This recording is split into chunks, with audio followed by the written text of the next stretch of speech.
Olá, tudo bem com vocês? Meu nome é David Durães, sou aluno do curso de Direito da Faculdade ESB, no Campus Oeste, em Ceilândia, e vou conversar um pouco hoje sobre o princípio da vedação das provas ilícitas. Bem, o que seria esse princípio? O princípio da vedação das provas ilícitas é trago na nossa Constituição Federal, em seu artigo 5º, inciso 56, que diz que são inadmissíveis no processo as provas obtidas por meios ilícitos. Esse entendimento é apresentado também nos nossos Códigos de Processo Civil e Penal. No CPC, que é a Lei 13.105 de 2015, traz que as partes têm o direito de empregar todos os meios legais, bem como os moralmente legítimos, ou seja, por meio de uma redação diferente, ele traz à luz o princípio consagrado na Constituição. O CPP, por sua vez, que é o Decreto-Lei 3.689 de 41, traz redação semelhante à Constituição, que diz que são inadmissíveis, devendo ser desentranhadas do processo, as provas ilícitas, que seriam aquelas com violação às normas constitucionais e legais. Alguns doutrinadores consideram que há duas subclasses dessas provas, que seriam as provas ilícitas e as provas ilegítimas. As provas ilícitas, eles consideram como se fossem aquelas com violação ao aspecto material da prova, quanto à forma de obtenção da prova, por exemplo, uma escuta telefônica não autorizada. As provas ilegítimas, por sua vez, são aquelas em que afirmam que há violação ao aspecto formal da prova, quanto à forma de introdução da prova no processo. Um exemplo que temos é a prova de um crime por simples confissão do réu, sem nenhum aspecto concreto. Outros doutrinadores, como o magistério do nosso nobre ministro Alexandre de Moraes, englobam esses dois tipos de prova em um conceito mais amplo, que seriam as provas ilegais. Dentro dessas ilegais estariam as ilícitas e as ilegítimas.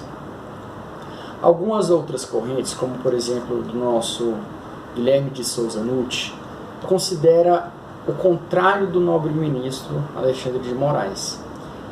Eles consideram que o conceito mais amplo seriam das provas ilícitas, tanto porque a ilicitude é traga na nossa Constituição Federal e também nos nossos Códigos Penal e de Processo Penal.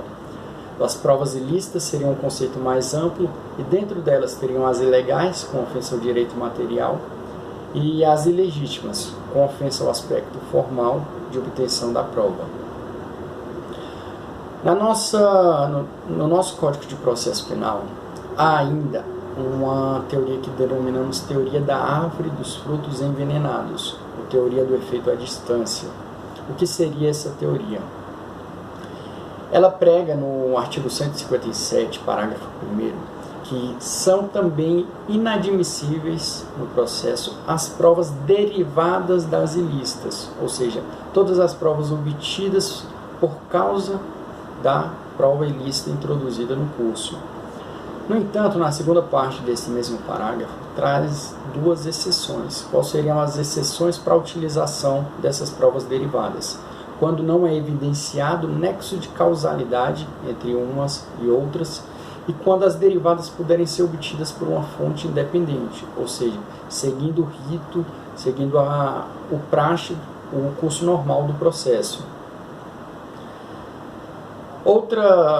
Outro entendimento doutrinário divergente seria quanto à possibilidade de utilização dessas provas ilícitas no processo.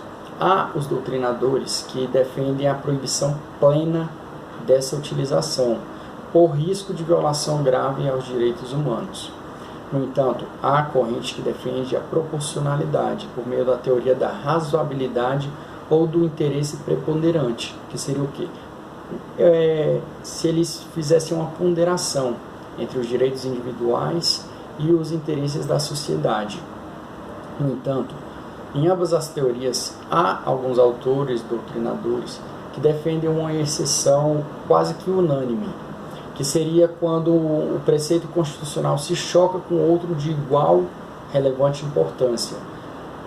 Como exemplo, temos o erro do judiciário. Alguns autores, por exemplo, afirmam que o réu acusado por um erro judiciário estaria se valendo, por exemplo, da legítima defesa da inexigibilidade de conduta diversa, ou até mesmo do estado de necessidade para se defender daquele erro que está culminando uma infração ao mesmo.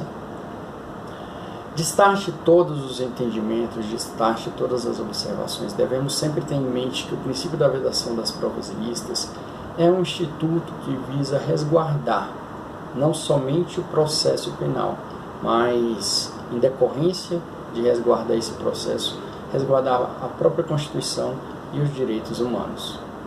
Espero que todos tenham gostado. Fica aqui meus agradecimentos. Muito obrigado.